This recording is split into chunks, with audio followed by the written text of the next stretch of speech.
What's up, guys? It's your boys Wokey back out with another Chris Watts, Nichol Kessinger video. And from the professionals, we are looking at a ex-police detective that breaks down this case and all the flaws and all the bad stuff and all the, red flags that need to be addressed. Like all the haters been asking for. They're like, Smokey, you never have any professionals. Well, we have one now. We're going to be looking at the True Crime Detective. It's a new YouTube channel that I've never seen before, but I was doing some investigation and looking for professionals that are talking about this case and so forth, and I have found that person. So grab a chair, get comfortable. Also, don't forget to subscribe to my YouTube channel by hitting that white bar icon down at the bottom right. Hit that bell icon next to it, so when I do post videos like this one, you guys will get that little ring notification that I posted that video. Then you guys can watch, comment, like, and share. And again, the words I just said, if you guys could go over to True Crime Detective, give her some love. And with that being said, let's get into the video. Caroline Mitchell here. I'm an ex-police detective and crime thriller author, and this week I'll be discussing one of the most talked about people over the last 2 years, Chris Watts. I'll be giving you my Well, we are almost on 7 years and we're still talking about it. Thoughts on the case as well as the latest updates, so stay tuned for more. And she's a professional. I wasn't going to cover this case because it's been very well documented already, and I do prefer to cover both known and unknown crimes. But this is one of my most requested cases, so here we go. If you'd like to skip the intro, I'll put some timestamps in the box below. So we go to Frederick in Colorado, just north of Denver. It has a population of over 12,000 people, and most people who live there own their own homes. And it's a nice area with parks, concerts, and good schools. It has a low crime rate and is listed as one of the best places to live in Colorado. Shanann wasn't on the lookout for a serious relationship, having been recently divorced. Chris was known as an introvert, while Shanann had a bright and bubbly personality. The couple dated for just 2 years before they married, and the wedding was a big celebration, with family and friends saying what a great couple they were. Besides Chris's family. 2013, they bought their new 5-bedroom home in Frederick, Colorado. In December of that year, their first child, Bella, was born. And on the 17th of July in 2015, Shanann gave birth to their second daughter, Celeste C.C. Watts. And in the same year, Chris and Shanann declared bankruptcy.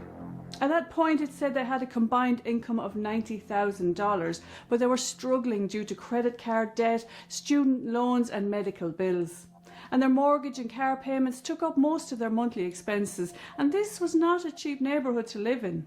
In 2000, but the car though was not paid by them; it was paid from the Vel. So that is right out of the water right there. They didn't have to pay for the car. In 2018, Chris had a steady job in Anadarko Petroleum, while Shanann was working from home in a multi-level marketing company called Lavelle, selling a health product called Thrive. So an MLM, as it's called, you not only sell a product, you recruit people to sell it too, and while guiding them through the process, you take a percentage of their sales. And Shanann was good at her job, connecting with her clients through social media, and she spent a lot of her time there. Chris would sometimes reluctantly appear on the camera and on the live feeds. And he, of course, said how many different times that he didn't like it, but he did it to support his wife, which is he's supposed to be doing. But then people are sitting there and hating on Shanann because she made him do it. Like, really? As well as her children, Cece and Bella, and Shanann was constantly saying how blessed she was. Do you want to count in Spanish? Yeah. Go ahead, count. 1, 2, 3, 4, 5, 6, 7, 8, 9, 10. Good That's job. pretty good for a 4-year-old. That's awesome. All right, will you say goodbye to everybody? Bye. Cece's eating all the food in our kitchen. It's true. Cece, see? There she is. No? Hi. You want to say hi? Hi. No? Okay. That's Cece. Fun Cece. All right, guys. Seriousness now. If you want to try cafe, let me know. Sarah, I have some for you. And Dan. So I'll get you some next time I see you. Shanann was a natural in front of the camera and portrayed the image of being in a happy, loving family. Chris was a lot quieter than Shanann, which they pretty much were in a happy marriage. Unfortunately, yes, there was some financial problems, but what relationship most of the time doesn't have financial problems? But that's what you're supposed to do. Get through the rich or for poor kind of thing, through the good, through the bad. It's in your vows. And he just was kind of like, just crumbled it up like a piece of paper in a trash can and yeeted it out the window because of a new woman. And he appeared, though, to care deeply for his wife and children. And he was also into health and fitness, and he'd lost a lot of weight since meeting Shanann and really toned up. In May 2018, Shanann found out that she was pregnant and told Chris while recording him live on Facebook. But Chris seemed really taken aback by it all, and Shanann was excited, wearing a cute t-shirt saying, "Oops, I did it again." But the whole thing seemed kind of deflated and weird as far as Chris was concerned. But the baby had been his idea. Because Chris did mention that he had seen Nichol Kessinger that day he found out that he was having a son with Shanann. According to what Shanann told her friends.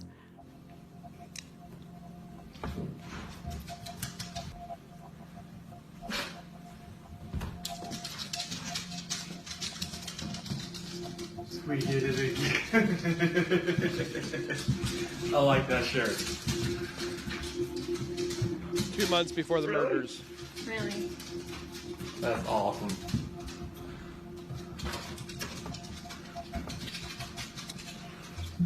So pink means... That's just the test. I know. It just says the pink is going to be girls. I don't know. Just the test. That's awesome.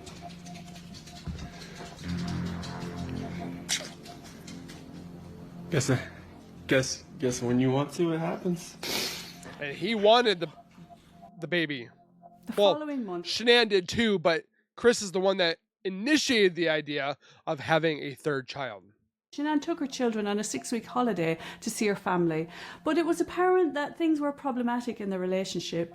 Shanann told her friends that Chris seemed to have lost interest in her, and it was during this time that Chris was getting together with his co-worker Nichol. He was a bachelor. Chris often missed calls from his wife and really gave her the cold shoulder, while Shanann told her friends that Chris preferred working out to talking to her. Because the truth was, he just wasn't interested. Not in his wife, not in his kids, and certainly not in her pregnancy. After Shanann returned home with the kids, she worked hard to repair her marriage, but it seemed very one-sided. On the 14th of July, Chris told Shanann that he wanted to separate and that he didn't want the baby after all. Now, Shanann did not want to go down that road. I mean, she had 2 small children with one on the way, and she liked living in Colorado, and she loved the lifestyle that she worked so hard to build. She wanted to do right by her children and bring them up in a 2-parent household. But most of all, she loved her husband and she wanted to fight for their marriage. They'd only been married for a few years. But Chris was sharing nude pictures with his mistress Nichol and saving them on an app on his phone. And this app actually looked like a calculator but was used for sharing online photos and files when you typed in the right code. Loser. Chris bought Nichol out for meals, and while she was financially secure, he paid for everything, using vouchers that he got through work so it wouldn't show up on his credit card. Although once Shanann did question a meal that showed up in their bank statement as it came to so much. And Chris made his excuses and denied any wrongdoing. Now, Nichol knew Chris was married and later said that he'd promised to leave his wife. Oh, she said it right there. She knew he was married. Shanann was texting Chris saying how stressed she was, trying to balance work, family and the pregnancy on her own, and she pleaded with him to meet her halfway. But Chris was too busy dreaming of his other life that he had planned with Nichol. The butt stuff. And it was this dream that would cost Shanann and her children their lives. Later, police would find his internet history to reveal searches such as how does it feel when someone says I love you, and when to say I love you for the first time in a new relationship. I have never Googled that. Because when I felt love, which one was my son, 2, my stepdaughters / daughters, I call them my daughters, and my fiance, plus my parents and stuff like that. But I don't need Google to tell me that. Relationship, and this gives a clue to his emotions and personality. I mean, if you have to consult Facebook to ask what love feels like, then something is missing. Police would also later discover that Nichol, his mistress, was looking up Shanann's Facebook page and searching things like marrying your mistress and wedding dresses online. Chris started sleeping in the basement. The point being is she put in mistress. You would be a mistress if the other person is married, not divorced. She put mistress in the search. She knew he was married. Hello? And yet they don't do anything about it. Of his home, and it said that Shanann kicked him out of the bed because he was behaving so coldly towards her. And I don't know if that's 100% true or not, but she did do her best to keep up the pretense of a happy home for the sake of her girls, although some neighbours would later say they had arguing coming from the house. To be completely honest with you, my Only Nate, though, because the other neighbor, Betty, said she never heard them. wife and I were kind of wondering when she was on vacation if something happened, because I've heard them full out screaming at each other. But then in an interview, there was on Nate's behalf, he did say he over-accentuated the whole screaming. It was more or less like moderate, not intense. Top of their lungs, and he gets crazy. Does he? And that's pretty recently? Yeah. I'm guessing that's why she went and visited people, because she wanted to get away from the situation. Shanann suffered from lupus, for which she received treatment, but the stress of the situation was leaving her exhausted and drained, and she texted her friends to say that Chris said that he was scared to death of having a new baby, that he was happy with the two he had. But it was his idea to have the third baby, and then Shanann was like, yes, let's do it. But Chris initiated it. She said he changed so quickly, and she couldn't understand how he could go from being a loving husband to completely distant in the space of a few weeks. Butt stuff. She wrote Chris a heartfelt letter and sent him a book on marriage therapy, which went in the bin. Now Threw it this away. is where things get weird, because on the 9th of August, Chris sent Shanann a photo of a large 4-foot dog. And then the Team Chris people, they're trying to say that the girls did this. No. With its face and body covered and its legs sticking out. And Shanann posted the 4 days picture before on murder. Facebook saying she wasn't quite sure how to respond to that. Shanann travelled around a lot for her job and was away at a work conference with her friend, also named Nichol. And while she was away, Chris was out seeing his mistress, the other Nichol, while his neighbour babysat. Lazy And dog. at 10 to 2 in the morning on the 13th of August, Shanann returned home from a business trip in Arizona after being driven home by her friend and colleague, Nicole Atkinson. And little did she know that this was the last time she would walk into her front door alive. Chris was said to be asleep, as were the girls, and Shanann had an OB. When Shanann missed a business meeting later that morning, Nicole drove to her house to see her with her son. And it was about 12:10 when Nichol, Shanann's friend, turned up at the house. Now, Chris was at work, but he had been alerted by an app on his phone that someone was there. And he seemed unconcerned when Nichol spoke to him, telling her that Shanann had taken the kids on a play date. But Nichol pointed out that something wasn't right. All the stuff was at the house. Shanann's car was still in the garage, as were the children's car seats, and she told Chris that she was calling the police. Chris told her to leave it, but, you know, being the good friend that she was, Nichol called the Frederick police. So worth noting that Chris's work colleague said he seemed to be acting That's a red flag right off the bat. Don't call the police. Well, hello. That's like a red flag to say, hey, this man did it. perfectly normally that morning, although he'd parked his car in a different position than usual. And these are the things an officer would be looking at as well from the off. They didn't even look He at the car. seemed troubled but not hugely worried about his wife and children, and he gave the police officer permission to search the house, but there was no sign of Shanann or the girls. Now, in a situation like this, the officer would need permission, as I've said, to be allowed inside, unless they had proper justification that someone was in danger, for Well, you could hear Sandy Rusak in the background. example, if they saw someone lying on the ground. In the UK, when we join the police, we swear allegiance to the Crown and to protect life and limb. But you need justification to enter someone's property, and getting the homeowner's permission is the quickest way in. During this time, officers are watching, and police quickly ascertain that Shannon's purse, phone and keys were still in the house. And according to Chris, he found her wedding ring on the master bed. It's obvious that he didn't expect the police to be involved so quickly, I think he Exactly. underestimated Nichol in that respect, and he needed more time to settle himself.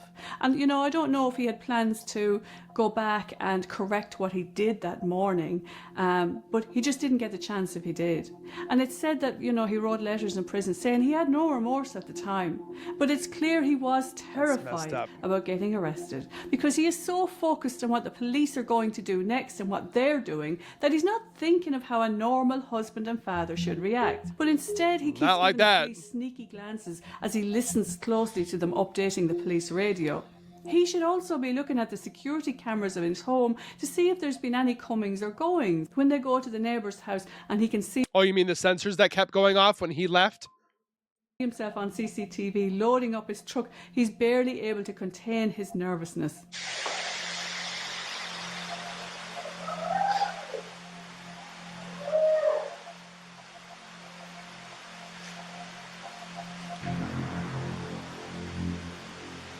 Man, I really wish we could have bubbles of what he's thinking. Like the cartoon bubbles. Like, man, I'm screwed. Oh, they're going to see it. That's it. She's pregnant as well. How far along? 14, 15. The way that he looked at the screen, it was like, oh, she's pregnant. And Chris told the police that he had not seen coincidence? his wife since he left for work at 5:15 that morning. Journalists appeared and he was interviewed by several news channels, and this was something he would later regret. And again, he was acting sketchy, and you could tell that journalists were thinking the same thing as they zoomed in on his face when they asked him about his children. Cadaver and search dogs were brought to his property, and there were some alerts, but nothing Mostly in the basement. hugely substantial.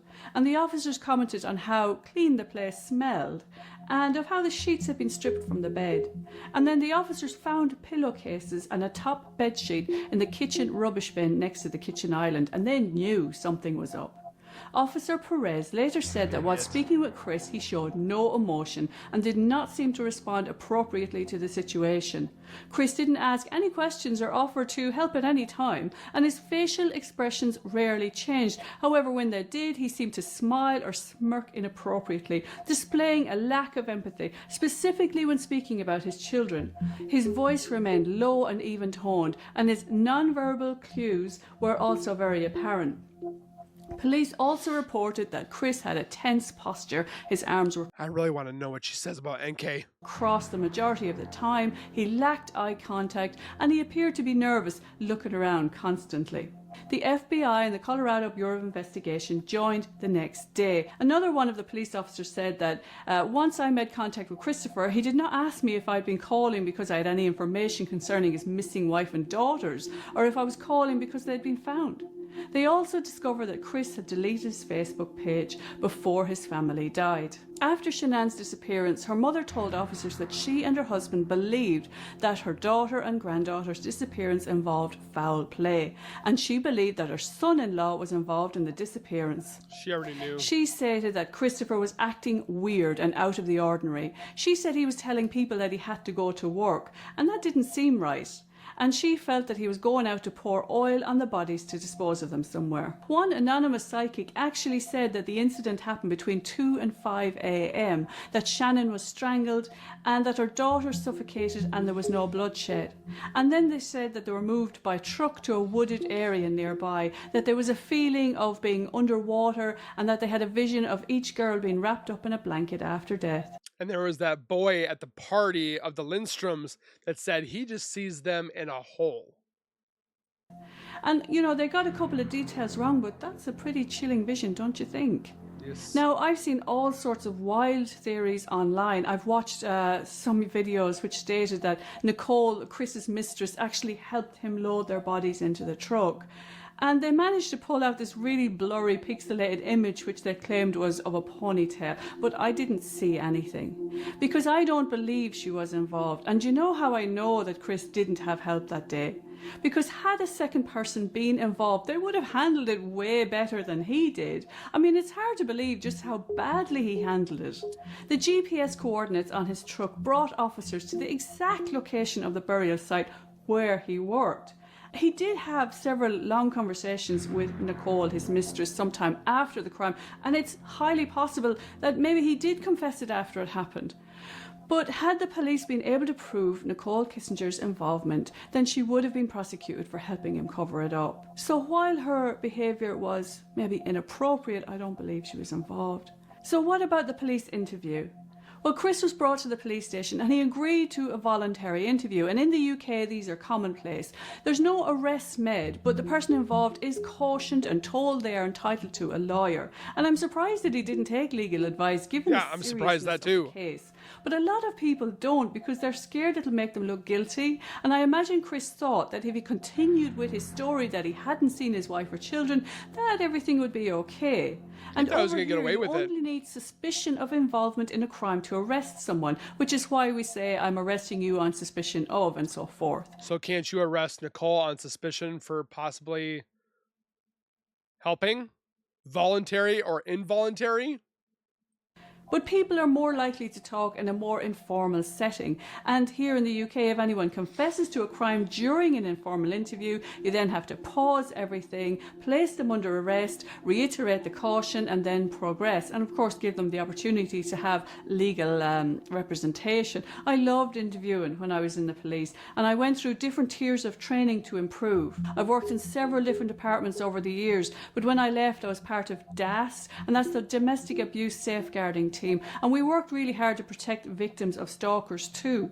We took a multi-agency approach, helping to safeguard victims of the highest risk, and on average 2 women a week die at the hands of their partners or former partners in the UK. Ridiculous. And in the US it's 3 a day. And it's worth noting that in the majority of cases, victims are at the highest risk when the relationship is coming to an end. Chris Watt's interviewers were experts in their field. They used very clever interview techniques to get Chris to confess. And remember, Chris agreed to be interviewed because saying no would make him look bad. And they used the same reasoning with the polygraph test. He agreed to the test, but he failed. And Terrible. they returned to the interview after hours of interrogation. All the evidence was coming together. They had his phone, access to his home, his truck, GPS coordinates, and of course all the communications between Shanann and her friends about his reluctance to have the baby and the state of their marriage. They also had proof that Chris was lying, as Nichol, his mistress, came forward after details of their affair emerged on his phone. But they needed to hear it from Chris himself before he closed down and asked for a lawyer. Now, I've spoken to the underbelly of society when I was in the police, and it's all about how they justify their crimes. Even with someone like Chris, who lacked empathy for his wife and children. When officers are putting the pressure on, he cares about what people are thinking about him. It's too big a leap to confess of disposing of his wife and daughters in the most horrific way. And he doesn't want people to think that he's a monster, because in his mind, he has justified his actions. But he's As still a the father. officer in the interview said, he had a shiny new life all lined up for himself, and all he had to do was dispose of the old one. And he couldn't just get a divorce because in his head he couldn't afford it. He had a big life insurance policy out on his family, and to him the kids couldn't live without their mum, and it was the best way out. Still want to look at this attic. Marital amnesia was all he wanted, just to forget everything and start again. But in the cold light of day, he was forced to look into the mirror and see himself as the monster he truly was. And that's when the interviewer gave him an out. Now, from what I can see, investigators use the Reed method, which is a 9-point system of interviewing, sometimes used by police departments in the US. Now, we don't use it over here in the UK that I'm aware of, probably because it would be contested at court. But it is interesting to note the 7th step, in which the investigator presents 2 choices to the suspect in interview. Basically, he did it or his wife did it. And this is where they assume their guilt, with one alternative offering a better justification for the crime. For example, as I said, was it your wife who made you lose control? And the investigator may follow the question with a supporting statement which encourages the suspect to choose the more understandable side of the alternative. The female interviewers comment, most chicks are crazy, right, would disgust most right-minded people, but this would have been pre-planned. The seating plans, their questions, their responses, this was all a necessary evil because time was running out. There's only a couple days. Their blankets and their animals. That's because he cared. That's what a caring dad does. I mean, I'm always caring for these kids. There's nothing in this they're my life. They're your life, but you took them away. I believe that. I believe that, and I believe someone made a mistake, whether it was you or Shanann. And you either cleaned up after Shanann or you made the mistake. And I mean, I want to believe that maybe Shanann did it and you felt compelled to fix this so Shanann didn't look bad. That's what I want to believe. But I don't know, you're not telling me that, so it makes me think the worst. Like, did you I did not do to all three of them? I did not do anything to these kids. Not do anything. What did Shanann do to them? Tell us, Chris. Chicks are crazy. Can I talk to my dad or something? Can I talk to my father? Well, you smell it. Or choking. I didn't hear anything. My mouth was there, they came back up. They were gone. What a loser. I don't know, let me talk to her. I'm talking to her about that. I'm talking to her about separation and everything, about Nichol. I don't know, like, what else to say, like, I freaked out. I think they had this conversation in the car.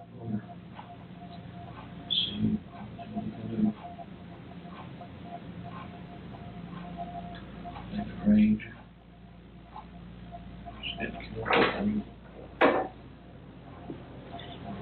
What's that? Is it okay? You sure? He's probably enjoying that touching. Weird man.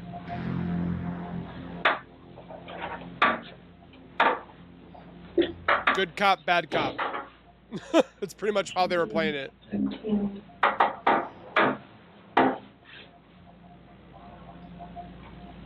Chris, help us work through this with you, okay?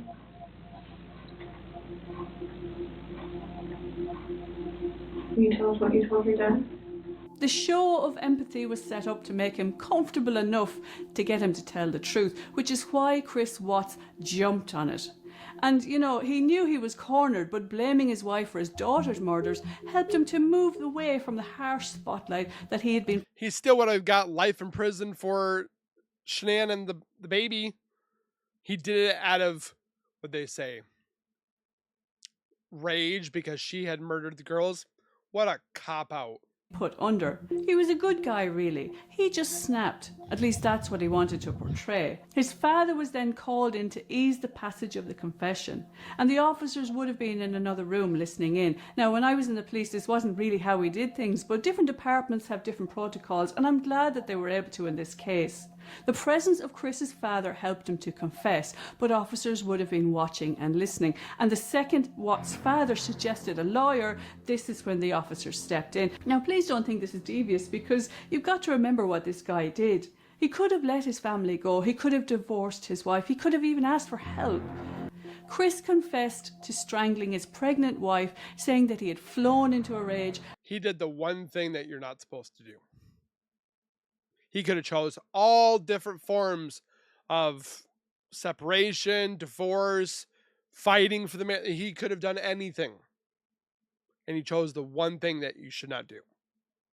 After she killed their children because she took the news of their separation badly, just as was suggested to him. But at least this way he could tell officers exactly where the bodies were, and now they had enough evidence to take it all the way. According to the investigators, at one point Ronnie, Chris's dad, asked them to look at the photograph of the 4-foot doll featured on Shanann's Facebook page. Ronnie pointed out that the doll was completely covered with a sheet, and he said, "I'm thinking," he said, "this might have been planned, I don't know." Ronnie said Shanann commented that Bella had put the sheet on the doll, but he said he never saw Bella do anything like that. But it was all very strange. It's a bit like a warning, isn't it? That was Another Chris bizarre that did part that. of the investigation that was revealed was that after the murder, Chris searched Google for the lyrics to a song called Battery by Metallica, and it seems to have this that Nichol Kessinger sent him to look it up. Connection with what he did, and indeed the oil drums that he actually placed his children's bodies in are called batteries, and it makes you wonder if he found a weird connection to the words. 3 months after blaming his wife for his children's deaths, Chris Watts admitted to smothering 4-year-old Bella and 3-year-old Celeste with a blanket. He claimed that he killed his wife after an argument, but given the lack of evidence of a fight, I think she was asleep. And it's why officers photograph the suspect when they come in cases such as these, because they're looking for scratch marks, bruises, anything that could signal that the victim fought back. But Chris was a coward and he wanted the easiest way out. So why did he eventually admit to what he did? Was it because he felt guilty letting Shanann take the blame? Or perhaps he was taking her family into consideration? No, because he was already in prison and he knew he wasn't getting out, so he might as well tell. But again, I don't think that second confession, oh my gosh, is even the actual confession. The first and second one, I don't believe that they're 100% accurate. I do not. Knowing the pain he had caused them, no. He pleaded guilty because it was part of a deal to avoid the death penalty. Once again, Chris was thinking of himself. You didn't just let the dog into your house, you let Chris into your house too. Yeah. After the fact of everything happened. You have a little girl that's Bella and Celeste's age. In hindsight, what's going through your That regret. It really bothers them. Regret? I mean, that's something I'll never forget, that we allowed this guy in our house. I mean, had we had any inclination that we thought he was involved at all, no way would I have let him in my house with my wife and kid. Nobody predicted that Chris would have done this. But things change over lust, over a Jezebel. So he slept right across the hall from her. Right. I mean, she came in that morning and we saw, it was like, I saw Mr. Chris, because I mean, their doors are right by each other. And so that I'm never going to forget. It's just a haunting memory now at this point. Like, Chris's mistress was fully cooperative with the police, providing them with her phone so they could I don't believe that. download the deleted texts, and there were quite a few. She recalled a conversation with Chris on the 13th of August when he told her that Shanann had left her wedding ring at the house. Chris asked her how much she thought the ring was worth, and she told him to pawn it and find out. It was a $12,000 ring. It was later revealed that Nichol Kessinger spent 4 hours searching for news of Chris and Shanann online. Numerous calls went back and forth between them after the murders, and But the reason why is she wanted to know what they were talking about her. Calls are quite long. She also searched can cops trace text messages online, and for details of Amber Frey, her net worth and details of her book deal. Now, Amber Frey was the mistress of convicted murderer Scott Peterson, who was found later guilty of killing his wife Lacey and his unborn child in 2002. And Frey was a key witness in this prosecution and later became a published author. On November the 14th in 2018, Christopher Watts was sentenced to 5 life sentences without the possibility of parole, 3 to be served consecutively and 2 to be served concurrently. He's never getting out. According to FBI profilers, many of these types of crimes happen in August before school starts, which might delay discovery. And when I worked in the police, most domestic incidents, and by this I mean fights now, not murders, they were usually reported at dinner time in the evening when everyone sat together at the table for the day. And holidays were also a very busy time, Christmas in particular, when families get together and alcohol flows. But with regards to Chris Watts, I do believe this was a premeditated murder. Shannann's family were interviewed on television, and it was heartbreaking to watch. Her mother said that she felt her daughter's spirit on the night she died.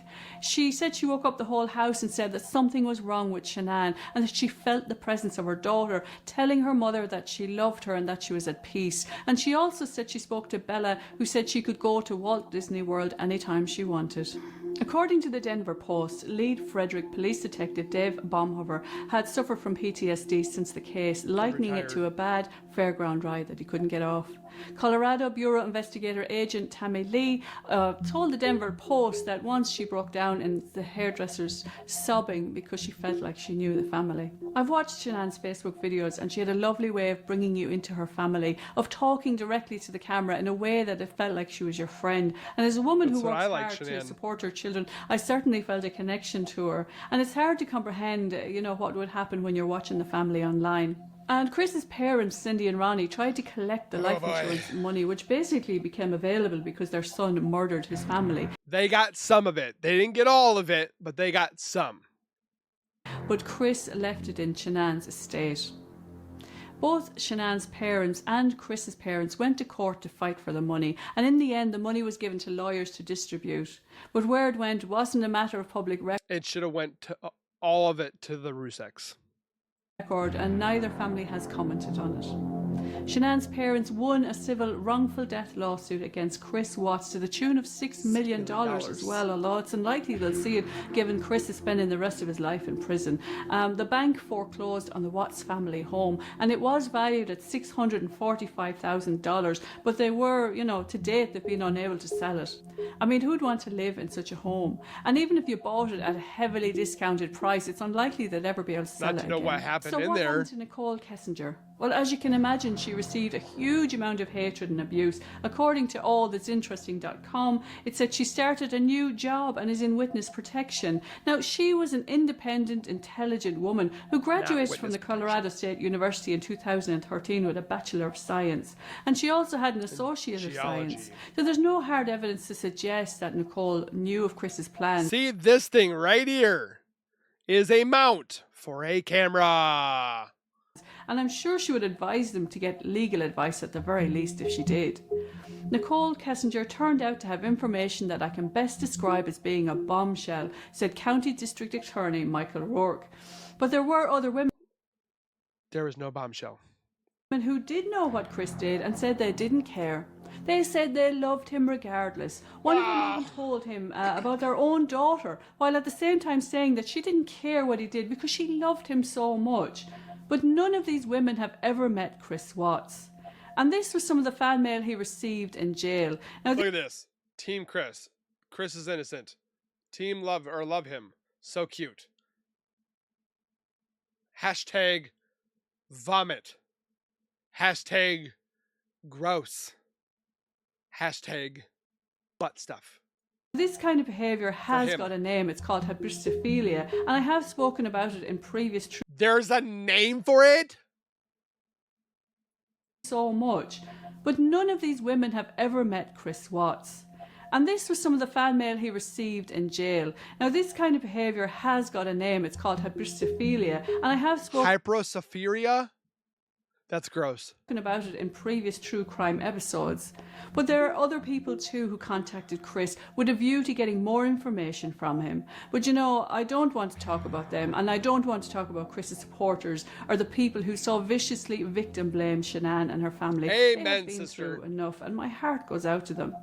But there is one person and one person only responsible for the destruction of that family, and that is the man who is meant to protect them. Now, this, I believe her opinion up until I don't think he was alone. But again, I can't prove it because the DA doesn't want to do anything with it. So hopefully all this information that I myself have looked at, seen, talked about, and how many other YouTube channels that do, hopefully that does something in the future. This case has been huge, and there's bound to be things that I would have missed, but if I was to go through the whole 2,000-page discovery document, I'd be here all day. But do leave, any comments in the box below. But I can say that, police did do an amazing job with the investigation, allowing Shanann and her children to be put at rest quickly. Because of the Netflix documentary American Murder, The Family Next Door, interest in the case seems to be as strong now as when it happened in 2018. Now, before we go, I want to give a special mention to my superstar patrons, and maybe you'd like to check it out, and I'll leave the link below. But basically, if you sign up or level up to a certain tier now, you will get a free signed copy of my next book when it publishes in April, and you'll get entered in a draw to be or name a character in a future book. But you must be a Patreon member for a minimum of 3 months, so now is a great time to join because my next book is out in April 2021. So huge thanks to this month's superstars, Susanna Moras, Lisa S, Teresa Foley, and a special mention to Patreon supporter Caroline Thomas, who gave me some information on this case. And to you, thanks for watching. I don't mind admitting I had a few nightmares researching this case, but it is important not to dwell on it. Such cases... That's my unfortunate task, because I've thought about this case way too much. So, with that being said, listening to a professional, obviously everybody's entitled to their opinion. I've had other professionals say, I believe that she was involved. This lady doesn't believe that. Again, I can't say that's because she's over in the UK, but she can only get the information that she can over in the UK. So, who knows? Maybe she didn't get all of it because this video did come out 4 years ago. So with that being said, please let me know your thoughts down below after watching this professional or ex-professional retiree, I presume. Let me know your thoughts on her. Definitely, if you want to see more of her, link is in the description. Go subscribe, comment, like, and share. You know the deal. And we will see you guys in the next video. Please take care, be safe. And as always, keep nerding on. And we will see you guys in the next video.